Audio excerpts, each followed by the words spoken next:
beloved, Boss Mike, Cervera.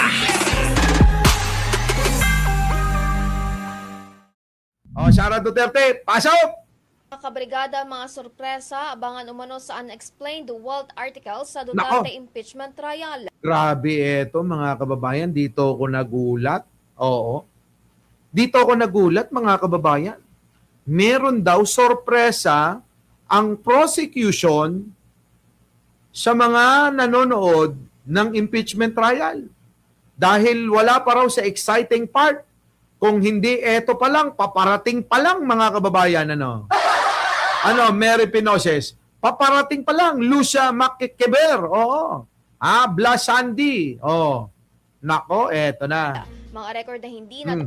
Samantala mga kabrigada, mga sorpresa, abangan umano sa unexplained wealth article sa Duterte impeachment trial. Bakit? Mga record na hindi natalakay sa House hearing, mabubunyag.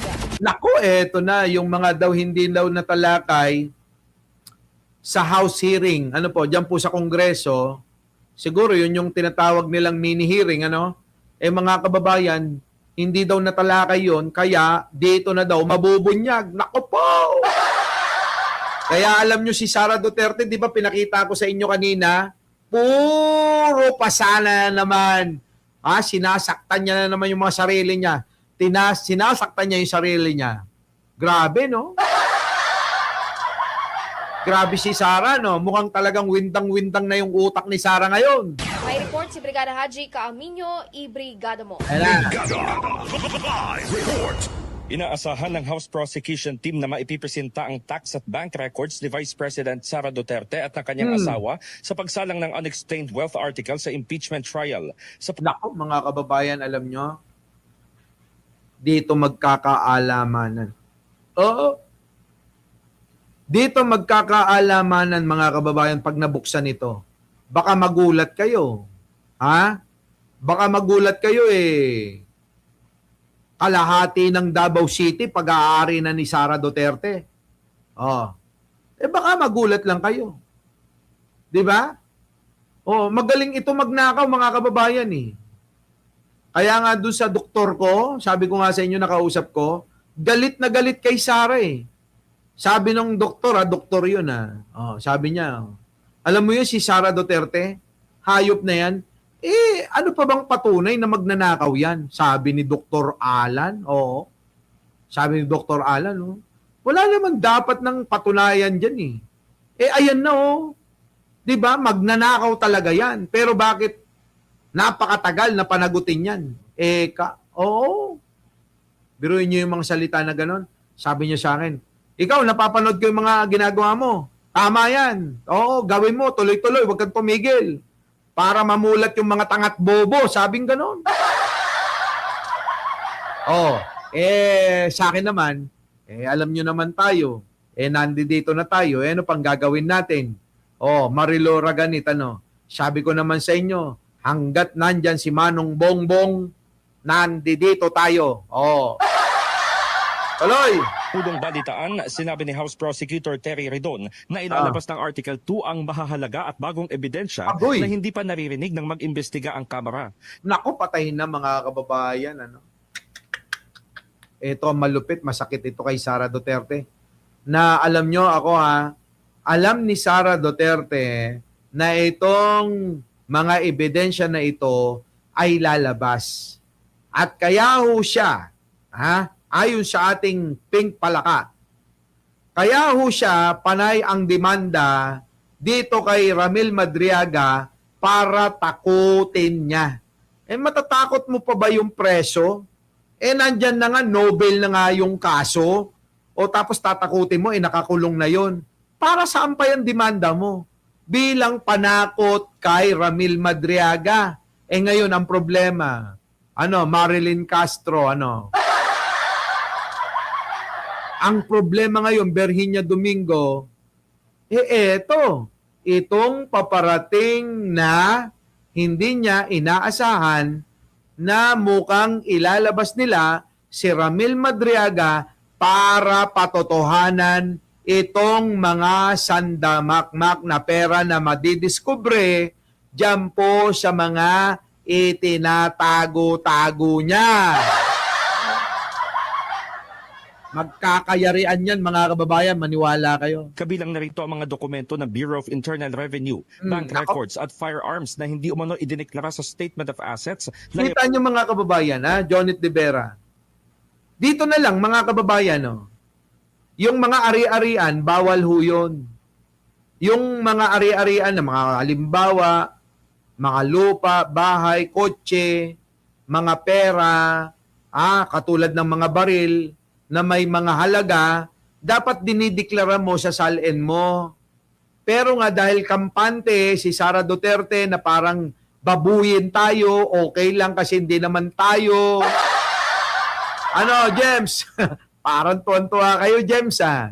Di ba? Para bang hindi tayo naapektuhan, parang okay lang sa mga DDS na ninanakaw ni Sara ang pera ng gobyerno, ang pera ng mga Pilipino, kaya nakampante ang putang inang yan. Ngayon, ang problema, naku, mga kababayan ko, ayon sa ating bubwit, baka nga daw yung pag-alis-alis ni Sara Duterte, ay yan na rin yung paglipat-lipat ng mga trilyon na pera. Trilyon, hindi bilyon, hindi milyon. Trilyon! Di ba? Sabi ni Virgo Des, Boss Mike, pabati po, birthday ko next month. Ay, next month na kita babatiin. Ano ka ba? Virgo Des, advance happy birthday sa'yo, ha? Grabe, no, mga kababayan. Kaya yung pag-alis-alis ni Sara Duterte, nakapo! Maniwala kayo. Abilities and Net Worth o SALN. Sa makatwid, ito umano ang article of impeachment na may sorpresa. Siyempre, may Nako. mga nabanggit naman na po sa House proceedings. No? So, for example, yung pong AMLAC report, Ombudsman report, at Ayan, AMLAC report, Ombudsman report, Pemi Busto, Linda de la Vega. yung pong mga SEC reports. No? Ang hindi na lang po natin nakikita, siyempre, yung pong BIR disclosures Nako po. at yung pong mga bank accounts. No? Nako, yun. BIR at saka yung bank accounts, ha? Pachuchay. Oy, grabe ito. Mga kababayan, Susan na San Agustin. I'm certain, pagka po binuksan yung BIR at binuksan po yung bank accounts, tingin ko marami pa ho tayong makakalkal dyan po sa bagay. Grabe, eto, shoutout daw. Kay comedian na vlog, Sir Mike, pa-shoutout naman si Kuya Edgar ko ng happy birthday niya sa 24.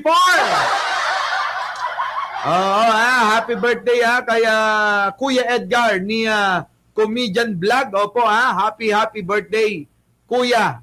Kuya Edgar, galing ho kay comedian vlog, kapatid nyo yata ito. Nako, mga kababayan, alam nyo, nagdidelikado na. Malamang stress na talaga si Sara. Kasi nga, alam nyo naman pag na-stress si Sara, di ba? Sinasaktan niya, Gerald Samson, ang sarili niya. Sinasaktan niya. Solidad kunanan. Ikarit ng permi. Itugtog na, tiul-ulo na, kanbagbagi na. Ibaot-baot na. Imbag no, ipallo-pallot na kuma. Gigi Colosero, Samway Vlog, yung mga bagong dating dyan, baka naman, mag-like na kayo, kahit like na lang. Ligaspi, Maring Linda. Po na yan. Tingin ko po, several ho yung mga maisasala. Kasi for example, yung firearms pa lang ho, bagong ebidensya rin yun. Yung pong non-disclosure of firearms sa SALN. So, kasama ho yun sa mga witnesses po na nakasalang, yung banks at yung pong BIR. So, tingin ko yun yung mga pinakabagong mga ebidensya when Nako. we cross into unexplained wealth. Yan, mga kababayan, malupit, Ito ang kabang-abang. Ito talaga, mga kababayan, ako dito ako interesado, Kaya, mga kababayan, Kaya, mga kababayan, kapag eto na ho yung tatalakayin, mga kababayan, tapos na.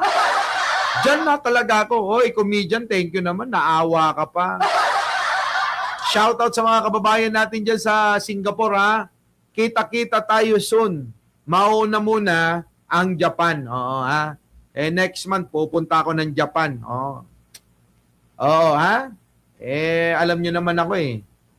Yan talaga buhay ko, mga kababayan. Gusto ko talagang maglakad-lakad. Parang yan na yung pinaka-exercise ko. Lipak-lipakin na kuma, rupa na, Boss Mike. Una! Marilyn Tejero. Ipinaliwanag pa ni Ridon na plano ng prosekusyon na ikumpara ang mga SALN, tax records, AMLAC data at bank records para matukoy kung may discrepancies sa idineklarang yaman at sa perang lumabas sa financial transactions. November tayo dyan. Berhinya Domingo, November. November tayo. Pagkatapos ko ng Korea, kayo nakasunod.